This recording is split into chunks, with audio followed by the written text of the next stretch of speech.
Hi hello dreamers, நான் தான் உங்கள் ரோஷினி.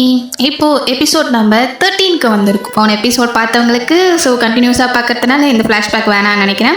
இன்றைக்கி ரீகேப் இல்லை, ஸ்ட்ரைட்டாக நம்ம எபிசோட்குள்ளேயே போயிடலாம். ஓகேவா? லாஸ்ட்டாக பயாத்தரிஸ் ஒரு ஐடியாவை சொல்லியிருப்பா, அது ரொம்ப இன்ட்ரெஸ்டிங்காக இருந்துச்சு. எல்லாரும் அது என்ன அப்படின்றத கேட்குறாங்க. இதுலேருந்து இப்போ பார்க்கலாம். பீட்டர் தான் கேட்குறாரு, வாட்டரை கண்ட்ரோல் பண்ணோம் சப்டேவா அப்படின்னா என்ன அப்படின்னு சொல்லி கேட்குறாங்களா. அது ஒன்றும் கிடையாது, நம்ம உள்ளுக்குள்ளேயே ஒரு ஸ்ட்ரீம் உருவாக்க போகிறோம். அதை நம்ம ஹீட் மிஷின்ஸை வச்சு கேஸ்டலுக்குள்ளேயே பண்ணலாம்ல அப்படின்னு சொல்ல, அந்தக்குள்ள மனுஷனும் கேஸ்டலுக்குள்ள வார்ம் வாட்டர் அப்படின்னு தானே அப்படின்னு சொல்ல, ஆமாம் சன் ஸ்டோன்ஸ் இருக்குல்ல, அதை வச்சு நம்ம ஹீட் பண்ணிக்கலாம்னு சொல்ல, ஹீட்டிங் மிஷினை பற்றி கூட நீங்கள் லாஸ்ட்டாக பேசுனீங்களே வீட்டுக்குள்ளே போடுற மாதிரி. இப்போ நம்ம அந்த வாட்டரோட ஃப்ளோவை கண்ட்ரோல் பண்ணிட்டு அந்த ஹீட் ஸ்டோன்ஸ் வச்சு கவர் பண்ணி சூடேற்றுவோம். ஆனால் அது ரொம்ப இம்பாசிபிள் இல்லை அப்படின்னு சொல்ல, ரைட் அப்படிதான். நீங்கள் இந்த மொத்த வாட்டரையும் கவர் பண்ணணும், ஆனால் அதை பார்க்குற மாதிரி வைக்கணும். ஹாலில் வேறு ரொம்ப லார்ஜாக இருக்குல்ல, ஸ்டீம் வைக்கிறதுனால அந்த ஹேரில் கூட கொஞ்சம் வார்மராக இருக்கும்னு எனக்கு தோணுது அப்படின்னு சொல்ல, ஓகே இந்த ஜாப் ரொம்ப சேலஞ்சிங்காக இருக்குது, எனக்கு பிடிச்சிருக்கு அப்படின்னு சொல்லி ரொம்ப உற்சாகமாயிடுறாரா. வா, ஏதோ ஒரு காரணத்தினால இவருக்குள்ளே இருக்கிற எனர்ஜி பொங்கி வந்துகிட்டு இருக்கே அப்படின்னு சொல்லி அவ்வளோ நினச்சிக்கிறேன். இதை வச்சு எப்படியாவது இந்த பாலை இன்னும் நல்லா பியூட்டிஃபுல் அரேஞ்ச் பண்ணோம் அப்படின்னு சொல்ல, நீங்கள் பால் வைக்க போறீங்களா அப்படின்னு சொல்லிட்டு அவரும் பட்லர் கேட்குறாரா. ஆமாம் அப்படி ஒரு சூழ்நிலை ஆயிடுச்சு அப்படின்னு சொல்ல, ஐசி அப்போ இந்த கேஸ்டலில் ஃபர்ஸ்ட் இப்போ தான் நம்ம பால் வைக்க போகிறோம். ஈவன் கிரேஸ் டைட்டில் வாங்கினதுலேருந்து இது வரைக்கும் ஒரு பால் கூட வச்சது இல்லை. அதுவும் இல்லாமல் கிரேஸ்க்கு இந்த மாதிரி வைக்கிறதுலாம் சுத்தமாக பிடிக்காது. பட் நீங்கள் வைக்கணும்னு ஆசைப்பட்டீங்கன்னா கண்டிப்பாக அவர் ரொம்ப சந்தோஷப்படுவார் அப்படின்னு சொல்ல, அப்போ ரஸ்லானுக்கு இது வரைக்கும் டைட்டில் வாங்கினதுலேருந்து பால் வச்சதே இல்லையா, அப்போ இன்னும் நல்லா பிரம்மாண்டமாக நான் பண்ணணும் அப்படின்னு சொல்லிட்டு பயங்கர எக்ஸைட் ஆகிடுறாளா. அவரும் அப்படியே ஆச்சரியமாயிட்டு, கிரேட் உங்களுக்கு ஏன் இந்த கிரேட் ஹால் நாட்ரோன் ஹால்னு கூப்பிடுறாங்க தெரியுமா அப்படின்னு சொல்லி கேட்க, ஆமா இங்க இருக்கிற சீலிங்கை பார்த்தா அந்த நைட் ஸ்கை ரொம்ப அழகா தெரியும், அதனால தானே அந்த பேர் அப்படின்னு சொல்ல, அது உண்மைதான், பட் அதுக்கு இன்னொரு ரீசனும் இருக்கு அப்படின்னு சொல்லிட்டு ஏதோ ஒரு கதையை சொல்றாரு. அதை கேட்டுட்டு நம்ம பயாத்தரிஸ்க்கு செம்மையா ஒரு ஐடியா கிளிக் ஆகுதா. ரொம்ப தேங்க்ஸ் எட்வர்ட், இது ரொம்ப நல்ல ஸ்டோரியா இருந்துச்சு, பாலை நான் எப்படி சக்சஸ் பண்றேன்னு பாருங்க அப்படின்னு சொல்றாங்க. அதுக்கு அடுத்தது பார்த்தா நைட் டைம்ல ஒரு கராஜ் நிற்கும். ஏஞ்சலியா இறங்கி, இதுதான் அந்த கோஸ்ட் ஹவுஸ்ன்னு சொன்னாங்களா, பட் பார்க்க ரொம்ப பிரிட்டியா இருக்கே, பின்ன வேற யார் இங்க வாழ்றது, என்னோட பயாத்தரிஸ் ஆச்சே அப்படின்னு சொல்லிட்டு நான் ரொம்ப எக்ஸைட்டடா இருக்கேன், இன்னைக்கு என்ன பண்ண போறான்னு தெரியலையே அப்படின்னு சொல்லிட்டு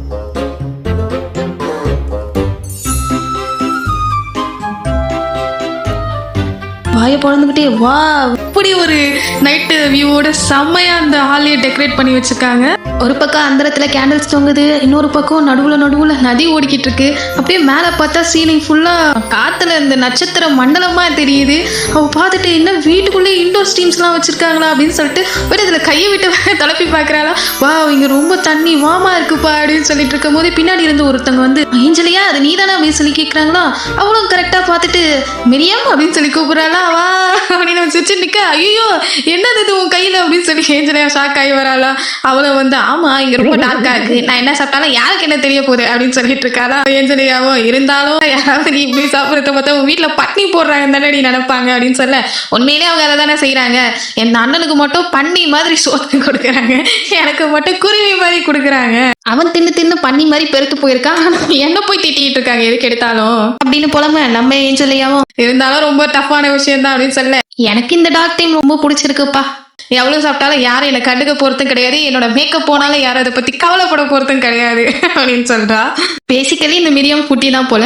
நம்ம ஏஞ்சலியாவும் சச் கிரியேட்டிவ் பால், எனக்கு நல்லா தெரியும் நம்ம பயாத்தரிஸ் ரொம்ப சீரியஸ் தெரியுமா அப்படின்னு சொல்லி புகழ்ந்து பேசும்போதே நம்ம பயாத்தரிஸ், இது ஏஞ்சலியாவும் மிரியமா அப்படின்னு சொல்லி வர, நம்ம ஏஞ்சலியாவும் பயா அப்படின்னு சொல்லி கூப்பிட்டு வரும்போதே அவளை பார்த்து ஸ்டன் ஆயிடுறா. நம்ம பயாத்தரிஸ் அப்படி ஃபேரிடேல் மாதிரி நடந்து வராளா. அவளை பார்த்ததும் வா அப்படின்னு ரெண்டு பேரும் கத்த ஆரம்பிச்சிடுறாங்க. அதுலயும் நம்ம ஏஞ்சலியா கிட்ட போயிட்டு, நீ எப்பவுமே ரொம்ப அழகா இருப்ப பயாத்தரிஸ், ஆனா இன்னைக்கு நீங்க ரொம்ப ரொம்ப ரொம்ப ரொம்ப ரொம்ப அழகா இருக்கீங்க அப்படின்னு சொல்லி நம்ம பயாத்தரிஸை வெக்கப்பட்டுக்கிட்டே, என்னோட மேரி தான் இந்த வேலையெல்லாம் பார்த்தாங்க, அவங்க தான் ரொம்ப இதுக்காக உழைச்சாங்க, வெளியே மட்டும் அப்படி சொல்லிக்கிட்டு நானும் தான் அப்படின்னு சொல்லி மனசுக்குள்ளேயே நினைச்சு அப்பன்னு பார்த்து பயாத்தரிஸ் அப்படின்னு சொல்லிட்டு நம்ம ரஸ்லான் நிக்கிறானா. சூப்பரான கோட்டோட அவளுக்கு ஏத்த மாதிரியே நீ எப்பவும் போல ரொம்ப அழகா இருக்க அப்படின்னு சொல்றானா. அவளும் வைக்கப்பட்டுக்கிட்டே நீயும் ரொம்ப அழகா அப்படின்னு சொல்லிட்டு இருக்காளா. ஆனா மனசுக்குள்ள எவ்வளோ ஹேண்ட்ஸமா இருக்கம்பா இவன் அப்படின்னு நினைச்சுக்கிறா. ரஸ்லானும் அவளை கூர்ந்து பார்த்துட்டு, நம்ம பேசாம இந்த மாதிரி பால்லாம் இதுவே வைக்கவே கூடாது, இதுக்கப்புறம் இதான் கடைசியா இருக்கணும் அப்படின்னு சொல்ல, ஏன் அப்படி அப்படின்னு சொல்லி கேட்கறாளா. ஆமா நான் மட்டும்தான் உன்னை இப்படி அழகா பாக்கணும் அப்படின்னு ஆசைப்படுறேன் அப்படின்னு சொல்ல, இந்த ரஸ்லான் நீ இந்த மாதிரிலாம் இப்படி பேசக்கூடாது எல்லாரும் இருக்கும் பயங்கர பிளஷ் ஆயிடுறோம். அவங்க ரெண்டு பேரும் ஆணும் கேட்கறாங்களா. ஃபர்ஸ்ட்லாம் திரும்பி பார்க்கவும் அங்க சாங்கோட தான் கையை நீட்டி நம்ம டான்ஸ் ஆடலாமா பயாத்தரிஸ் அப்படின்னு சொல்லி கூப்பிட்டு நம்ம ரஸ்லானோட கையை பிடிச்சிட்டு அவளை டான்ஸ் ஆடுறதுக்கு போறா. 2 பேரும் சூப்பராக டான்ஸ் ஆடுறாங்க எல்லாரும் முன்னாடியும். ரஸ்லானும் உனக்கு ரொம்ப டயர்டாக இருந்துச்சுன்னா என் கால் மேலே கூட கால் வச்சு ஆடும், ஒன்றும் பிரச்சனை இல்லை அப்படின்னு சொல்கிறானா. அதுக்கு நம்ம பயத்தை இல்லவே இல்லை, நான் இப்போ உங்ககிட்ட ப்ராக்டிஸ் பண்ணி கற்றுக்கணும், அப்போ தான் நான் மற்றவங்க கூட ஆடும்போது எம்பாரஸ்ட் ஆகாமல் இருப்பேன் அப்படின்னு சொல்கிறாளா. நீ இன்னொருத்தவங்க கூட டான்ஸ் ஆட போறியா அப்படின்னு சொல்லி கேட்குறான். ஆமாம், எப்போவுமே நான் உனக்கு ஃபஸ்ட்டு டான்ஸ் உன் கூட தான் ஆடுவேன், பட் இந்த மாதிரி பார்ட்டி வைக்கும்போது மற்றவங்க கூட ஆடி தானே ஆகணும், ஹோஸ்ட்டை பொறுத்த வரைக்கும் அதுதானே மரியாதை. இந்த டச்சஸ்க்கு டான்ஸ் கூட ஆட தெரியாதா அப்படின்னு சொல்லிட்டு யாரும் சொல்லவே கூடாது. முன்னாடி நடந்த இன்சிடென்ட்டை நினச்சி சொல்கிறாளா. நம்ம ரஸ்லானா கொஞ்சம் மூட் அவுட் ஆகிட்டு, நான் கரெக்டாக தான் சொன்னேன், இதுதான் நம்ம லாஸ்ட் பாலாக இருக்கணும், உன்னை யார் கூடயே டான்ஸ் ஆட விட்டுட்டு நான் அப்படி வேடிக்கை பார்த்துட்டு நிற்கவே மாட்டேன் அப்படின்னு சொல்ல நம்ம பயாத்ரிஸா, ரஸ்லான் அப்படி இல்லை, நான் உன் கூட தான் இப்போ ஃபர்ஸ்ட் டான்ஸ் ஆடுவேன்னு சொன்னேன்ல, உன் கூட ஆட மாட்டேன்னு ஒன்று சொல்லலையே அப்படின்னு சொல்ல ரஸ்லான் அவள் இடுப்பை பிடிச்சி இழுத்து, அது போதும்னு எனக்கு தோணலை, உன்னோட first dance, second dance, third dance இது எல்லாமே நான் மட்டும்தான் ஆடணும் அப்படின்னு சொல்ல அவளுக்கு அப்படியே ரஸ்லானை பார்த்துட்டு லவ் ஃபீல் வருதா. ஸோ 2 பேரும் ஜாலியாக ரொமான்ஸ் பண்ணிட்டு டான்ஸ் ஆடிட்டு இருக்காங்க. இது இவங்க 2 பேரும் பார்த்துட்டு மிரியாவும் சொல்றா, இது இவர் தான் அந்த டியூக்கு ரஸ்டானா, இவருக்கு மனுஷங்களே சுத்தமாக பிடிக்காது, யாரு கூடயும் பேசவே மாட்டாரு, எல்லாரையும் வந்து கண்ணிலே எரிச்சிடுவாரு அப்படிதானே சொன்னாங்க அப்படின்னு சொல்ல. ஆமா அது இவரு தான், பட் இவரு கேள்விப்பட்டதுக்கும் மீறி ரொம்ப டிஃப்ரெண்டா இருக்காரு, ஒரு நல்ல ஹஸ்பண்டா கேரிங்கா லவ்லியா இருக்காரு அப்படின்னு சொல்ல. ஆமா ஐசா இருந்தாலும் சரி லவ்ல கரைஞ்சு தானே போகும் நம்ம ஏன் சொல்லியாவும் சொல்றாளா. அதோடவே இந்த சாப்டர் முடிஞ்சது. பரவாயில்ல, 2 பேரோட ஃபீலிங்ஸையும் 2 பேரும் ஒத்துக்கிட்டு ஓரளவுக்கு நல்லாவே அண்டர்ஸ்டாண்டிங்குள்ள வந்துட்டாங்க. ஒருத்தர் வெளிப்படையா பேசிக்கிட்டு ரொமான்ஸ் எல்லாம் பண்ண ஆரம்பிச்சிட்டாங்க. ஆனால் எப்போ இன்னும் கன்ஃபார்ம் பண்ணிப்பாங்க லவ் அப்படின்றது தான் தெரியல. ஸோ அடுத்த சாப்டர்ல என்னென்ன நடக்குது அப்படின்றத பார்க்கலாம். ஸோ இந்த பார்ட்டிக்கு வந்த எல்லாருக்கும் பிளஸிங்ஸ் எப்பவுமே உங்க கூடவே இருக்கும். நீங்க இவ்வளோ தூரம் இந்த தெரியாத பிளேஸ்க்கும் வந்து இந்த பார்ட்டி அட்டென்ட் பண்ணீங்க, அதுக்கு உங்களுக்கு ரொம்ப ரொம்ப தேங்க்யூ. நான் உங்களுக்கு இன்னும் ஒரு ஸ்பெஷல் எக்ஸ்பீரியன்ஸ் கொடுக்கணும்னு நினைக்கிறேன். ஸோ எல்லாருமே என்ன பண்ணுங்க, சீலிங்கை நோக்கி பாருங்க, நீங்க அப்போ தெரிஞ்சுப்பீங்க எதுக்காக இது ஆற்றோ நாள்னு கூப்பிடுறாங்க அப்படின்னு சொல்ல. எல்லாரும் அப்படியே வானத்தை பார்த்தா சீலிங்கை திறந்து அரோரா வருது. மெயின் அந்த மில்கி வே மாதிரி ஒரு கலர் ஆஃப் ஜோன்ல போவோம்ல, அது வந்துகிட்டு இருக்கு. இந்த ஃபர்ஸ்ட் டியூக் எட்டனாஸ் தான் வந்து அரோரா இந்த பில்டிங் மேலே இங்கே அப்பியர் ஆகும், இந்த மேனர் இயர்லி ஒன்ஸ் வந்து அப்பியர் ஆகும் கண்டுபிடிச்சாரு. ஸோ அதனால என்ன பண்ணார், ரூஃப் ஓப்பன் டைப்ல மாடல் பண்ணி ஒரு ஸ்பெஷல் கிறிஸ்டலை வச்சு இதை டெக்கரேட் பண்ணாரு. ஸோ அந்த அரோராவை நம்ம ஃபீல் பண்ற மாதிரி இது பார்க்க ஓவரா இருந்தாலும், பட் நீங்க யோசிச்சு பாருங்க, வருஷத்துக்கு ஒரு தடவை இந்த மாதிரி அரோரா நம்மளாம் திரும்பி பார்க்கும்போது வா இது ரொம்ப வர்த்து தானே அப்படின்னு நமக்கு தோணல. ஸோ இந்த வியூவை நீங்களும் பார்த்து எல்லாரும் என்ஜாய் பண்ணணும் அப்படின்றது என்னோட ஆசை அப்படின்னு சொல்லி அந்த வியூவை காட்டுறாங்க. செம்மையான ஒரு காம்பினேஷன்ல அவ்வளோ அழகாக வானத்தில் ஜொலிச்சுக்கிட்டு இருக்கு. ஸோ அதோடவே பார்த்த பார்ட்டி நல்லபடியாக அதோட எண்ட் ஆயிடுது. நம்ம பயாத்திரி வெளியே உட்காந்து பார்த்துக்கிட்டு இருக்கா. ஓகே நீ சக்ஸஸ்ஃபுல்லாக பார்ட்டி முடிஞ்சிச்சு, எல்லாரும் நல்லாவே என்ஜாய் பண்ணாங்க. ரொம்ப கால் வலிக்குதுன்னு சொல்கிறேன், அவன் ஷூஸை கழட்டுறான். வா அப்படியே மெல்ட் ஆகுது தரையில் வச்ச உடனே, எனக்கு ரொம்ப பிடிச்சிருக்கு அப்படின்னு சொல்லிட்டு, சரி ஓகே இப்போ நம்ம கம்ஃபர்டபுளாக இருக்கோம்ல, இப்போ நம்ம நல்லாவே டான்ஸ் ஆடலாம் அப்படின்னு சொல்லி டான்ஸ் ஆடுறான். ஆடிட்டு நான் நிஜமாலே ரொம்ப நல்லா டான்ஸ் ஆடுறேன் பாப்பையே, நம்ம முன்னாடி மட்டும் ரஸ்லான் கூட ஆகும்போது அப்படி ஆகிட்டோம் அப்படின்னு சொல்லும் போதே ரஸ்லான் வந்து இங்கே தான் இருக்கியா அப்படின்னு சொல்லி வரானா. ரஸ்லான் நீ இன்னும் நீ தூங்கலையா அப்படின்னு சொல்லி கேட்க, உன்னோட டவரில் இன்னும் லைட் எரிஞ்சிட்டே இருந்தது, அதனால தான் கொஞ்சம் கவலைப்பட்ட, அதனால வந்துட்டேன் அப்படின்னு சொல்ல. ஓகே ஓகே இல்லை நைட் வியூ ரொம்ப நல்லா இருந்துச்சு அதனால நான் பார்க்க வந்தேன் அப்படின்னு சொல்கிறேன். மனசுக்குள்ளே ஐயோ வந்து நான் ஆடுறத பார்க்கலையே அப்படின்னு சொல்லி நினச்சிட்டு இருக்கும்போது என் ரஸ்லான் அவனை சைலண்ட்டாக பார்த்துட்டு, நான் அவங்க கூட டான்ஸ் ஆடலாமா அப்படின்னு சொல்லி பொலைட்டாக கேட்குறேன்டா, அவளுக்கு தெரிஞ்சே போச்சு நீ பார்த்துட்டு தானே அப்படின்னு சொல்ல. என்ன பண்ணுறது, என்னோட கண்ணு வந்து உன்னோட அழகுல மயங்கிருச்சு அதனால பார்த்துட்டேன் அப்படின்னு சொல்ல. பயாத்ரிஸ் அப்படியே ஷாக் ஆகி ரியாக்ஷன் கொடுத்துட்டு, நான் ரொம்ப எம்பாரஸ்ட் ஆகிட்டேன், பட் இதை நீயே தானே தேடிக்கிட்டு நீ அனுபவி அப்படின்னு சொல்லிட்டு அவன் கையை கொடுக்குறேன். அப்புறம் 2 பேரும் சேர்ந்து டான்ஸ் ஆடுறாங்கிறா. ரஸ்லான் அப்படின்னு சொல்லிட்டு, நான் வந்து அப்படின்னு உன்னை லவ் பண்ணுறேன் அப்படின்னு சொல்லி ப்ரப்போஸ் பண்ணிடுறா. அட் லாஸ்ட் வந்த உடனே நம்மளாலே நம்ப முடியல, ரஸ்லான் நம்ப முடியுமா, டக்கு நம்ம பிடிச்சி தட்டிட்டு ஐயோ இல்லை நான் என்னோட ப்ரப்போசலை திரும்ப வாங்கிக்கிறேன் அப்படின்னு சொல்ல. என்னதே திரும்ப வாங்கிக்கிறியா, அப்போ நீ நிஜமாலே இந்த நைட் மேலே ஃபீலிங்ஸ் வச்சிருக்கியா என்னன்னு கேட்க, என்ன நைட் அப்படின்னு தான் அந்த பிளாண்ட் ஆரோட ரொம்ப டிம்டா இருந்தானே அப்படின்னு சொல்லி, அவனை ஏன் இப்போ கூப்பிட்டு வரேன்னு இவன் என்கிட்ட எல்லாத்தையும் சொல்லலாம், அவனை கிரேவியான் கூட்டு போறானாமே அப்படின்னு சொல்ல, என்ன பேசிக்கிட்டு இருக்க அப்படின்னு சொல்லிட்டு இவ்வளோ நான் சொல்றத பொறுமையா கேளு, நான் அப்படிலாம் அவங்ககிட்ட எதுவுமே சொல்லலை, நான் நல்ல மூமெண்ட்ல என் மனசுல உள்ள எல்லா ஃபீலிங்ஸையும் சொல்லலான்னு இருந்தேன், நான் ஜஸ்ட் வந்து இப்படி ஒரு மூமெண்ட்ல ஹீட்டோட ஹீட்டா ப்ரப்போஸ் பண்ணக்கூடாது, உன் கையை பிடிச்சிக்கிட்டு கண்ணை பார்த்துக்கிட்டு ஒரு நல்ல பிளேஸ்ல சொல்லணும்னு ஆசைப்பட்டேன், அதனாலதான் இப்போ எனக்கு இந்த ப்ரப்போசல் நான் வேணான்னு சொல்றேன் அப்படின்னு சொல்ல. ரஸ்லான் உடனே அவன் கையை பிடிச்சிக்கிட்டு, நீ எங்க இருந்தாலும் சரி எப்படி சொன்னாலும் சரி எனக்கு போதும், நீ கையை வேற அவன் கண்ணத்துல வச்சுக்கிட்டு, நான் ரொம்ப நர்வஸா இருந்தேன் தெரியுமா, கண்ணு கூட நீ பார்த்து பேசல, ஒருவேளை நீ நான் அவாய்ட் பண்றியோ நான் நினைச்சுக்கிட்டு இருந்தேன், ஒருவேளை அவன் கூட நீ போயிடுவியோன்னு கூட நான் நினைச்சு அப்படின்னு சொல்ல. அப்பதான் நம்ம பயாத்ரிஸ்க்கு புரியும் அவனுக்கு எப்படி நம்ம ப்ரப்போஸ் பண்ணலாம்னு யோசிச்சு இந்த டைம் இதை அவன் எந்த அளவுக்கு வந்து இதை நினைச்சு ரொம்ப கஷ்டப்பட்டுக்கிட்டு இருந்திருப்பான். அவன் மனசுல இதுதான் சரியா இருக்கும்னு சொல்லிட்டு எக்கி அவனை கன்னத்தை பிடிச்சி இழுத்து அவனை சமாதானப்படுத்துற மாதிரி அவனோட லிப்ஸை போயிட்டு லைட்டாக டச் பண்ணி இவளோட லிப்ஸோட வைக்கிறாளா. நம்ம ரஸ்லான் அப்படியே பார்த்துட்டு அடுத்த செகண்டே 2 பேருக்குள்ள காதல் மலர ஓகே இதுக்கப்புறம் நமக்கு என்ன டிஸ்டர்பன்ஸ் சொல்லி 2 பேரும் கிஸ் பண்ணிக்கிறாங்க. அந்த ரொமான்டிக் மூடோட அடுத்த நாள் பார்த்தா ரஸ்லான் அப்படின்னு சொல்லி ஜாலியாக வராலாம். பட் அங்கே பார்த்த உடனே ஓ அப்படின்னு ஆயிடுறா. யார் இந்த ஹியூமன் அப்படின்னு சொல்லிட்டு ஒருத்தர் ரஸ்லான் மாதிரியே தான் இருக்கான், ஆனால் பயங்கர தெம்பு பிடிச்சவனா இருப்பான் போல. அவளும் வந்து சாரி கெஸ்ட் வந்திருக்காங்களா எனக்கு தெரியாது, நான் வந்து டிஸ்டர்ப் பண்ணிட்டேனா அப்படின்னு சொல்லி கேட்க அதெல்லாம் ஒன்றும் இல்லைன்னு ரஸ்லான் சொல்கிறானா. ஸோ எனக்கு இப்போ நீ உன்னால் ஃபேவர் பண்ண முடியாதா அப்படின்னு சொல்லி கேட்க ரஸ்லானும் முடியாது அப்படின்றானா. ஸோ ஹியூமன்ஸ்க்குலாம் ஃபேவர் பண்ணுவேன், ஆனால் எனக்கு மட்டும் பண்ண மாட்டியான்னு கேட்க நீ நார்த் டிஸ்ட்ரிக்டை சேர்ந்தவங்க கிடையாது அப்படின்னு சொல்ல. அப்போ நுனிக்கி மவுண்டன்ஸில் இருக்கிறவங்களாம் நார்த்துன்னு கன்சிடர் ஆகாதா அப்படின்னு சொல்ல. இவன் நுனிக்கி மவுண்டன்ஸில் வாழ்றான், இப்போ மனுஷங்களால அங்கே வாழ முடியாது, இவனும் மனுஷன் இல்லை நம்ம பயாத்தரிஸ் வந்து கெஸ் பண்ணிடுறா. கடுப்பாயிடுறான், ஏன்டா எத்தனை வருஷமா ஒன்னா இருக்கோம் பாக்குறோம் பேசுறோம், இது கூட எனக்கு செய்ய மாட்டியாடா அப்படின்னு சொல்ல. நம்ம ஒன்றும் அவ்வளோ க்ளோஸ் இல்லையே அப்படின்னு சொல்லிடுறான். அங்கே பயாத்தரிஸ் தான் சரி என்ன பிரச்சனை நான் தெரிஞ்சுக்கலாமான்னு சொல்ல உடனே உனக்கு கோவம் வந்துடுது. உன்ன மாதிரி மனுஷங்களாம் மூக்கம் நுழைக்கிற வேலையை வச்சுக்காத, உன்னால இதை சரி பண்ணி முடியும் அப்படின்னு இருந்தா நான் ஏன் இவ்வளவு தூரம் வந்திருக்க போறேன், மனுஷங்களால இதெல்லாம் சரி பண்ண முடியாதுன்னு சொல்லிட்டு அவளை மூச்சு விடாத மாதிரி பண்ணிடுறானா. பயாத்தரிஸ் ரொம்ப கஷ்டப்படுறாள். உடனே நம்ம ரஸ்லான் உள்ள போய் இந்த மாதிரி என் ஒய்ஃபை ட்ரீட் பண்ணாம இருந்தா அது நல்லது, அப்போதான் உனக்கு வேண்டிய ஃபேவராவது செய்ய முடியும், ஞாபகம் வச்சுக்கன்னு மிரட்டுறான்.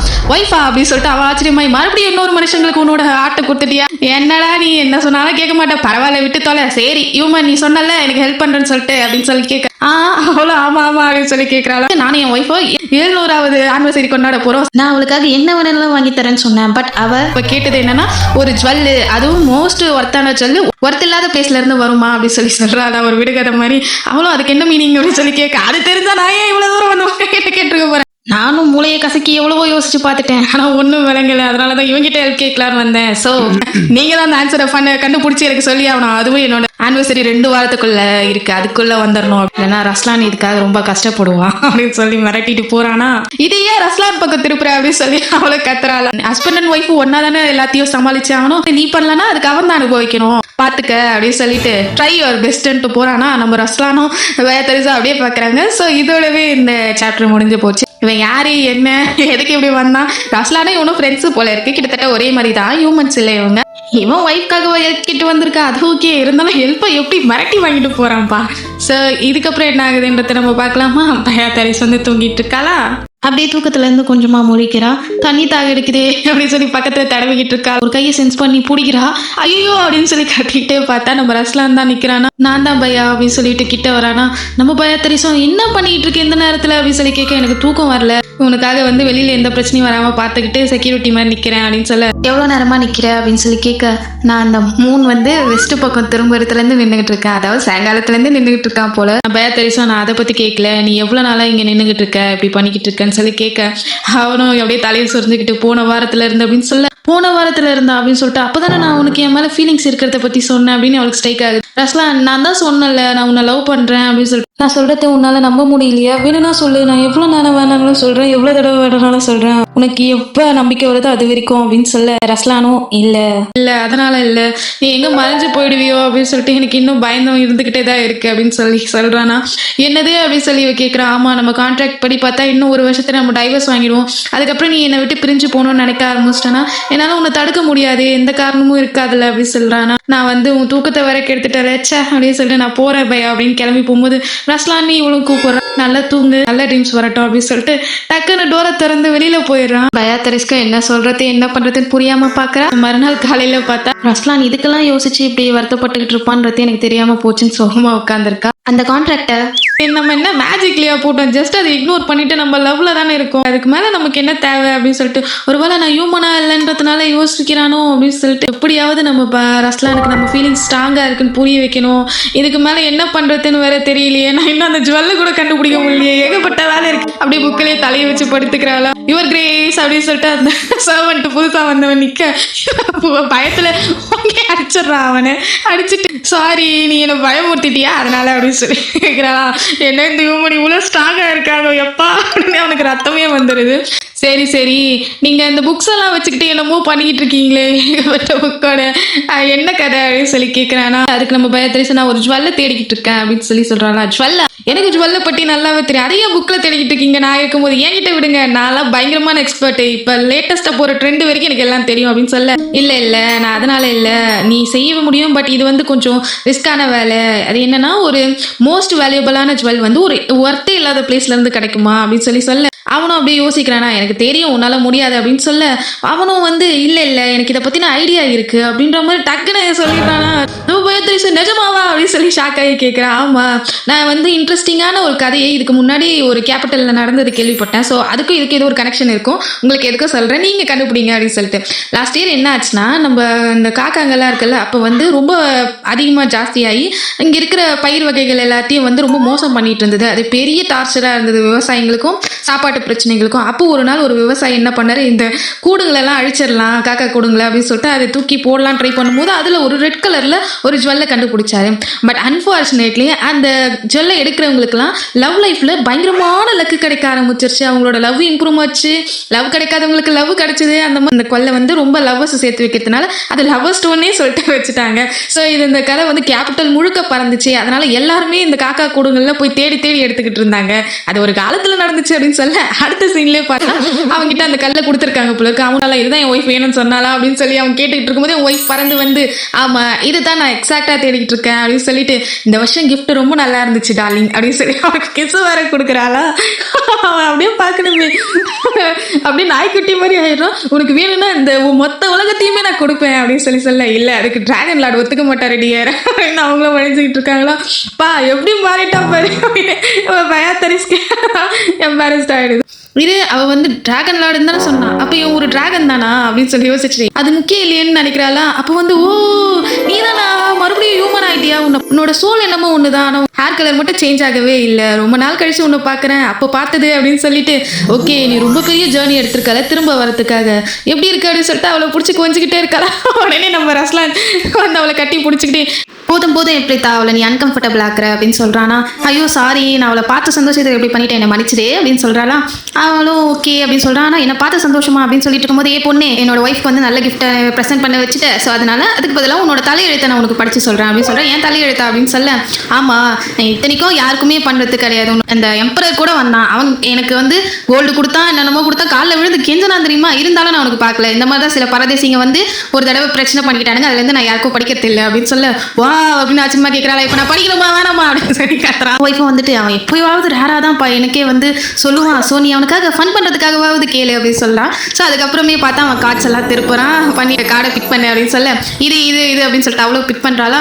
அதெல்லாம் அப்படியே மேஜிக்கில் மேலே வந்து நிற்கிது. இவனும் எல்லாத்தையும் பார்த்துட்டு ஹியூமன் உனக்கு நிறைய ட்விஸ்ட் இருக்குப்பா உன் லைஃப்பில், உன் லைஃப்பை திரும்ப பார்க்குற அளவுக்கு ஆக போகுது. இந்த ரெண்டு விஷயத்தோட கனெக்ட் ஆயிருக்க, அது ரெண்டுத்தையும் சீக்கிரமாக நீ அழிச்சிட்டனா நல்லது, இல்லைனா அதை அழிக்கிறது ரொம்ப கஷ்டமாயிடும் அப்படின்னு சொல்லிட்டு இந்த பாம்பையும் குருவியும் இருக்கிற மாதிரி காட்டுறாங்க. ஸோ இது என்ன கதைன்றது நமக்கு முழுசாக தெரியல, ஆனால் ஏதோ பிரச்சனை இருக்குது அப்படின்றதுக்கு லீடு கொடுத்துருக்காங்க போல இருக்கு. அதோடவே இந்த எபிசோட் முடியுது. ஸோ நெக்ஸ்ட் எபிசோடில் என்ன நடக்குதுன்னு பார்க்கலாம். ஆனால் ஆக்சுவலாக சொன்னது தான் 11வது எபிசோட் ஃபோன்லேயே மாட்டிச்சு, அது கொஞ்சம் ரிப்பேர் ஆகி இப்போ ஃபோன் வரத்துக்கு 1 வீக் ஆர் 2 வீக்ஸ் ஆகும். ஸோ அதுக்குள்ளே நான் வந்து இந்த எபிசோட்லாம் போகிறேன், அது வந்தவுடனே நான் அதை உங்களுக்கு போட்டுடுறேன். கம்யூனிட்டி போஸ்ட்டில் போய் பாருங்கள், நான் கண்டிப்பாக மென்ஷன் பண்ணியிருப்பேன். பார்க்காதவங்களுக்கு இப்போ நான் சொல்லியிருக்கேன், நீங்கள் இந்த வீடியோ மூலியமாக பார்த்து தெரிஞ்சுக்கோங்க. இது வரைக்கும் எனக்கு சப்போர்ட் பண்ணேன், இவ்வளோ நேரம் வெயிட் பண்ணவங்களுக்கு ரொம்ப ரொம்ப தேங்க்யூ. இதுக்கப்புறம் அப்படி நடக்காது, முடிஞ்ச அளவுக்கு இந்த சீரிஸை சீக்கிரம் பார்த்து முடிக்கலாம். ஓகேவா? Thank you so much.